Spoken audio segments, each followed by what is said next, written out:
Ahoy mateys! In today's video we'll be taking a look at this interesting piece, which is a Disney brand LCD Pirates of the Caribbean television.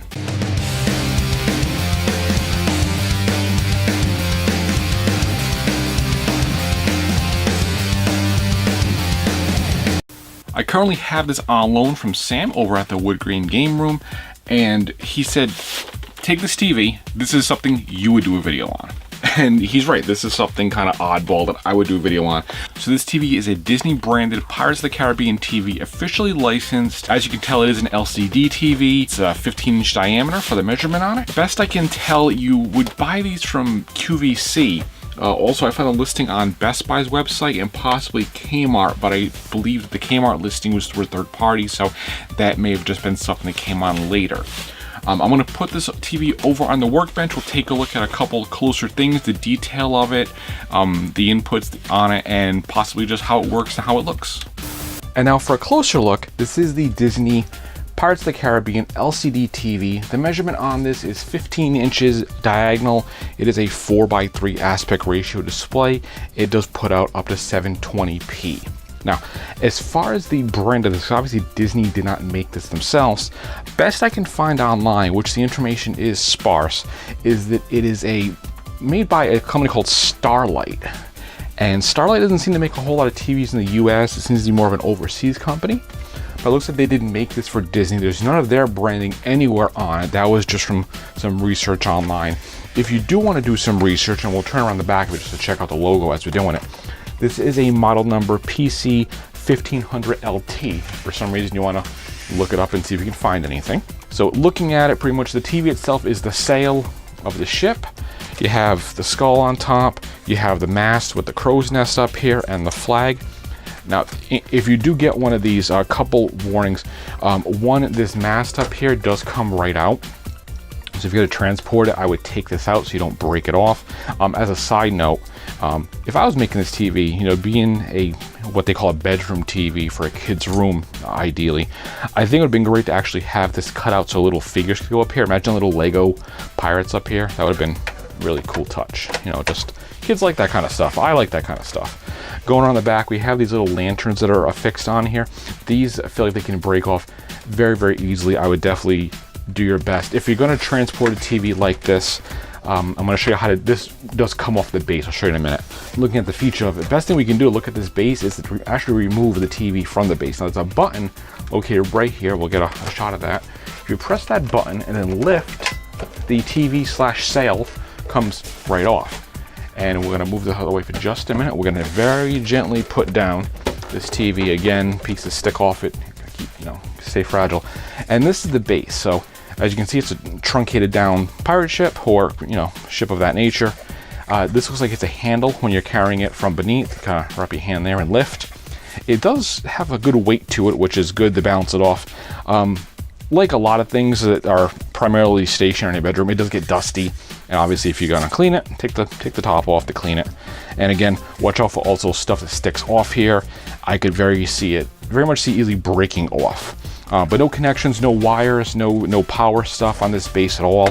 The other functionality besides transport of this TV coming off here, or the sail, or this part coming off, that's really how you're going to access all the connectors back here. Once that's on that base, you can't get to any of this. So if you're going to be, you know, I wouldn't use this as like a test TV or anything. I would keep this pretty stationary.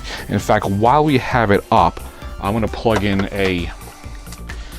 my PlayStation to it for our test in a few minutes of, you know, showing off the screen of it. So I'm just going to plug these in now to make things a whole lot easier for just a couple minutes.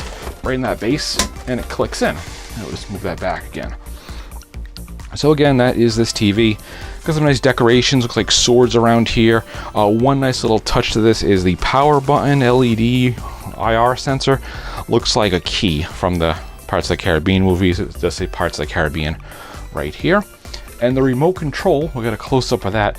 The remote control is just a membrane type. It does, if you look at the back of that there, it has like kind of like a map-ish embossment, not embossment, a map-ish kind of design on the back of it. Looks like it takes a button cell type battery. So we'll power this TV on, and we'll get our menu. It does output stereo if you have a stereo source plugged into it, but if you're using an RF source, such as a conversion box from from digital to analog for that, or some kind of analog only player like a VCR, or RF only I should say, you're going to get mono sound out of this. To test, we're going to use my PlayStation, which is kind of back here in the shadow, and we're going to test it with this long box version of Wipeout, which is a fantastic game. I always recommend Wipeout. It's a great game.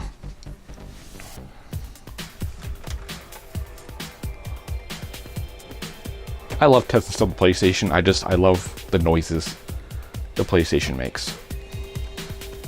And there we go. Picture looks good. Again, 4x3s for a system like this, it looks fine.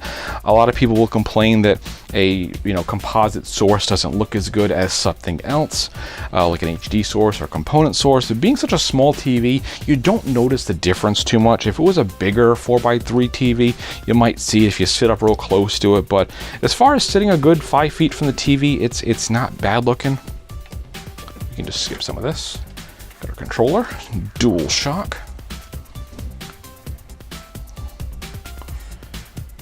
I realize I have two things that are missing from a PS Classic. One, Wipeout. Two, DualShock controller. Not a big deal to me. I was going to get into a video, but I haven't yet. But, all these early titles, this didn't utilize DualShock. All this utilizes link cable and 1 or 2 players. Now, if you guys know anything else about this Pirate TV, something I might have missed, because again, finding info online was pretty sparse. If you're doing anything else about this, the definite manufacturer besides that Starlight company I found, let me know. I love to know anything you might know about this TV. Do you have this TV? Did you get it new? I like to know how much it costs. I can't find any listing on a price of this thing. If I had to guess, probably like $249. TVs weren't that cheap at that point. They're not like $100 or less like they are now. And I'm going to attempt to play Wipeout now, even though I'm standing here. I'm actually looking at my display monitor, and yeah, I'm not going to do too well here. So again, it does not look that bad. It looks pretty good actually. So I could say, yeah, if you're sitting back and playing an old school console on here. I don't have an NES or anything to hook up right now. I just have this PlayStation right at the moment, as I'm crashing into every possible wall and obstacle. But again, that is the Pirate TV. So we're going to recap a couple things about this TV and kind of get my overall thoughts of it. Overall, I like it. So I hope you guys did enjoy this look at this Pirates of the Caribbean TV. Is it something you need? Well, if you're a big Pirates fan of the movie or just Pirates overall, it's a really cute piece to have, I guess, in your collection, and it's nice and usable. You can definitely watch TV on it despite being a smaller TV.